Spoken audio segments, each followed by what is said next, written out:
Karong adlaw atong tun-an ang pagtanom sa batong o sa English pa gitawag natong string beans. So una, mangita tag area nga atong katamnan.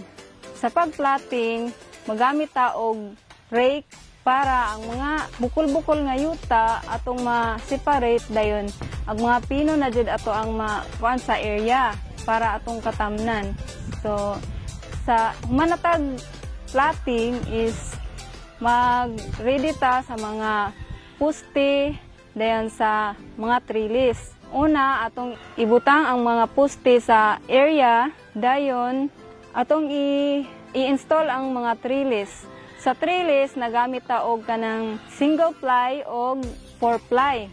Ang 4-ply, igamit nato na siya sa ibabaw og sa ubos para lig-on siya din. Katong mga single ply, pwede na to siya pang silbing katayan sa string beans. Silbing guide to siya para mas strong ato ang string beans. Sa pagtanom sa batong, ang amo ang paagi nga gibuhat is direct seeding ni ma'am. So gibugwal ra ang yuta, dayon wala ra namo gipalawman kay ang batong dali ra man kay na siya mo tulpos.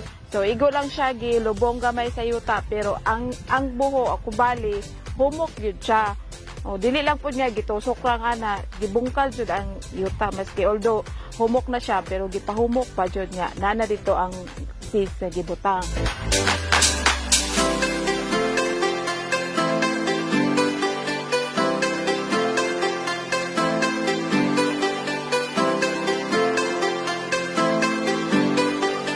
Then after 7 to 10 days, muna na to siya first application na mo sa fertilizer. After 3 days, human pag-apply mo fertilizer, nag-spray na pod mi og insecticides para sa mga ulod. Ang amuada yung planting distance na to is 0.5 meters.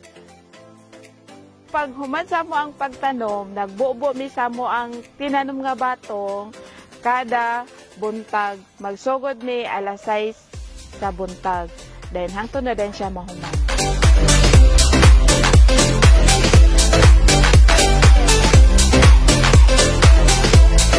After 45 days, pwede na ma-harvest ang balatong.